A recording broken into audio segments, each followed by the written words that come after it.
meetings, these bilateral engagements with the other leaders are still in the process of being scheduled.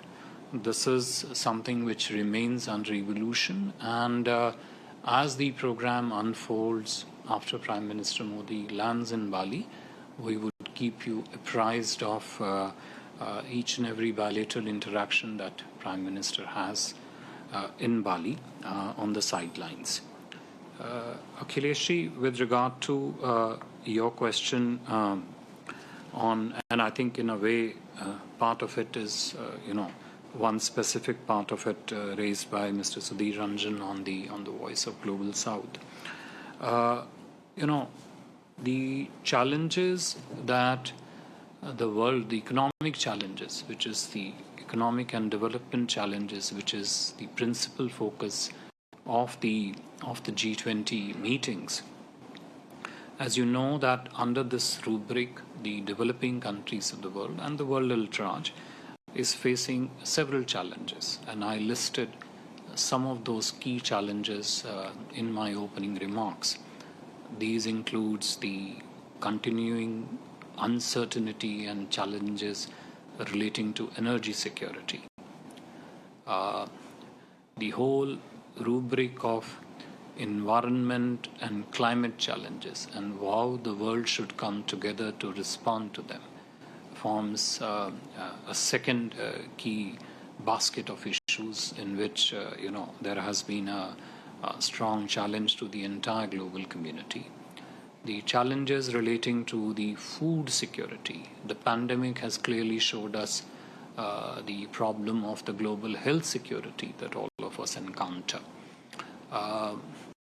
On the other hand, there are issues which are more along the lines of objectives which are full of opportunities. For example, the digital space, the digital world, the delivery of governance using digital platforms, using digital instruments, which, as you know, is a unique and one of very strong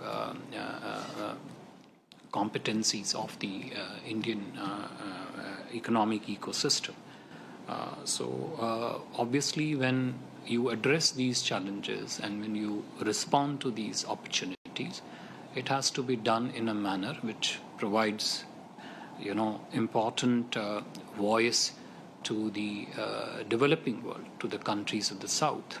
And that's what I mentioned, that in addressing these challenges and in offering these opportunities, idea is that the benefit of mitigation of these challenges and harnessing of these opportunities should go in a very, very large measure to the developing South also. And that, I think, is the underlying intent of what I mentioned. And these challenges and these opportunities are the very much the ones which would in which the discussions would take place, and I am not, of course, at this stage. I can't tell you for sure what the Prime Minister's interventions would be, but I'm assuming that it would be an intersection set of many of these elements and specific subsections of these elements.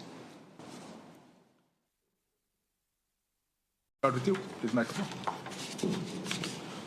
So, Shailesh from National Defense. So, as you said, which National Defense. Shailesh from National Defense. So, as you said that PM would be inviting G20 leaders to India. May you please confirm if we decided what would be the venue of the G20 Summit in India? And we have already issued a press release, I think now a couple of months ago, where we said that on the G20 Presidency will be on the 9th and 10th of September next year in New Delhi. Okay, right. Thank you, sir, for that. And second thing, yesterday Army Chief said that the situation on LAC is stable and unpredictable. Since PM would be going to G20 Summit where Chinese President would also be there, do we see any similar kind of enthusiasm from Chinese side in having bilateral with PM, so the situation can be resolved by peacefully, mutually, through dialogue? I am hesitant to allow this question, let me be very honest, simply because this assumes a meeting and then goes on to the discussions of that meeting. I'll let Sir answer the way he wants it, but I would say that, look, I think you should wait for if the such bilaterals happen, and if so, what we will share with you at that point. I think larger issue, this is, let's focus on the Prime Minister's visit here. You had raised your hand. I'll come back to you. Hello, sir. I'm Urvashi Khona from the New Indian. My question is this, that will India raise cross-border terrorism, Pakistan's cross-border terrorism at G21? And second, 87% of Indonesians are Muslims. There is Pasmanda Samaj in UP that is backing PM. So is this a kind of new trust for the Muslims' welfare after triple talaq also? Sorry, could you repeat the last question? I'm completely lost you on that one. Okay, so 87% of the Indonesians are Muslims, Yes. and in UP we see Pasmanda Samaj backing PM. Okay. Is there a new trust somewhere to see that this is for the welfare of the Muslims? That is The G20 visit? You Sorry? mean G20 visit, or in what context is the question? Because PM is in Indonesia. Okay, I mean, by that argument, it will extend to every country which has a large Muslim population. But anyway, somebody else had a hand, yeah. Sir मैं Madhurendra news nation से आपने अभी जिक्र किया कि प्रधानमंत्री वहाँ पर इंडियन डायस्पोरा को भी संबोधित करेंगे क्या फॉर्मेट होगा बेसिकली और दरअसल इंडोनेशिया में भारत के कई सांस्कृतिक प्रेजेंस को हम देखते हैं तो क्या उन स्थानों का भी प्रधानमंत्री विजिट करेंगे या कोई कार्यक्रम ऐसा है Yeah. Sir, I'm Meghna Dev from DD News. Sir, India has recently joined the Mangrove Alliance for Climate at COP27, and as you said, that PM will be visiting a mangrove forest there during his visit. Anything more if we are aiming at tech transfers or anything and bringing all the G20 countries and member countries together to increase mangrove cover or anything on that front, if you can give us more details? So, for a moment.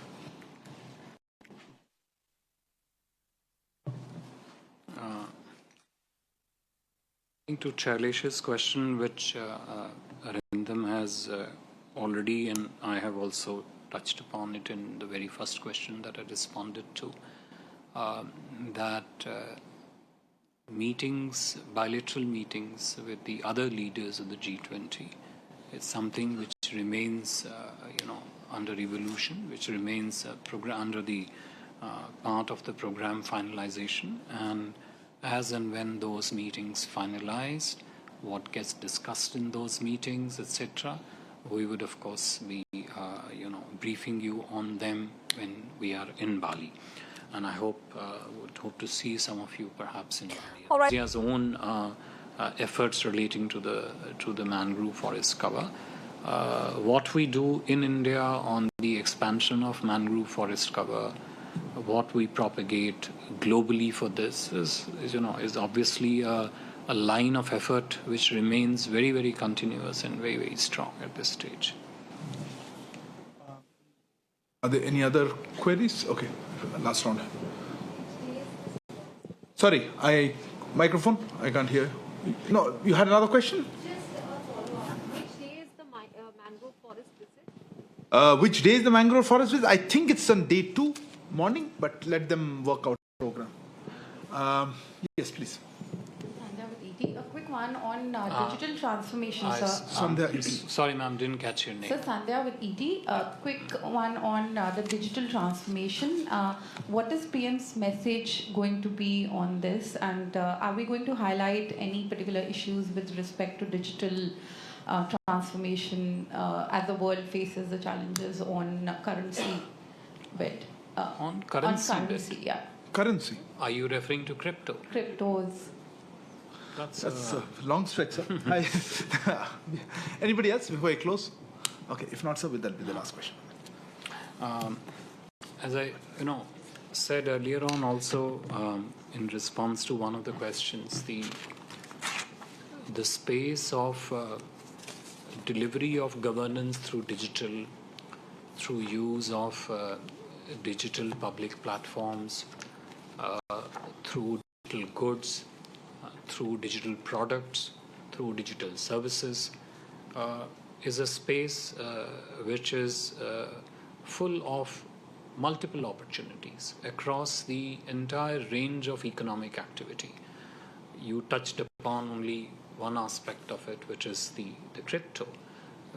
And I think if you look at the governance space, whether it is delivery of governance in the health space, and pandemic showed us very, very clearly, or across any other range of economic activity, the use of digital technology to be able to deliver that governance more efficiently, administratively more efficiently, more transparently, is something which over the last 6 to 7 years has assumed a global recognition in terms of what India's achievements have been, what India has been able to do in this field.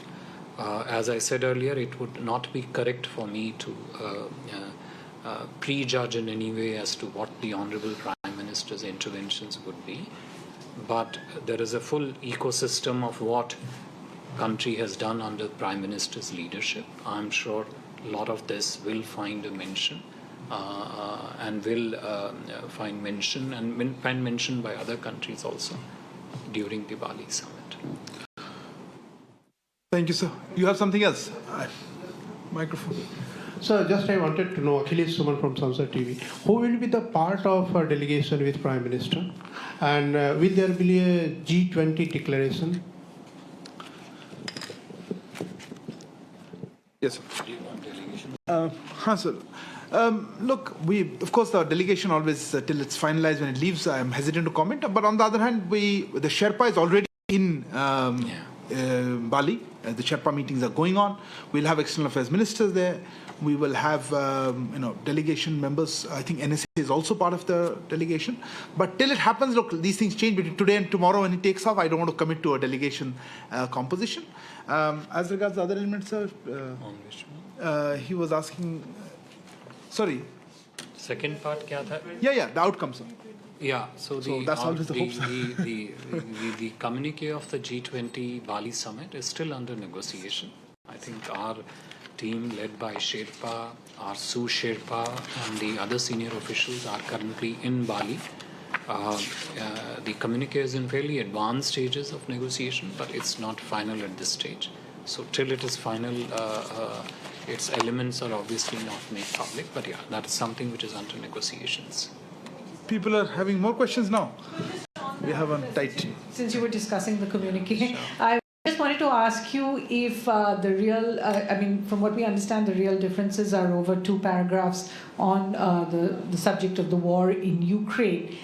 Is India per se, is India agreeable to a special mention of the war in Ukraine? Or is it going to be about just the after effects of the food security and energy security issues? Yeah, I'll just mention a couple of things for your consideration. One, the G20 communique is by consensus. It is not a document that is voted upon. So whatever communique is there, it would be a consensus document. Two, communique is the culmination of a year-long set of meetings of the G20 presidency of any country, which includes several ministerials. For example, if I recall correctly, even within just last 6 to 7 months since post-pandemic, the physical meetings have become more frequent. India itself has participated in 12 ministerials at the level of ministers. Now, outcome of those ministerial documents, whether it's an agreed communique or it's a chair statement, does find reflection and specific mention in the G20 final communique also. And that communique remains under discussion. Obviously, all the outcomes of the other ministerial will feed into it. The political context of what's happening in the world is a part of it, whether you call of the conflict itself or the knock-on effect. As I said, in what way it emerges finally in the communique, I think is remains to be seen, because it is still under discussions and negotiations in Bali. Thank you very much, sir. Thank you for the detailed presentation. Thank you for all joining us, and we will continue to update you as the visit unfolds. Thank you.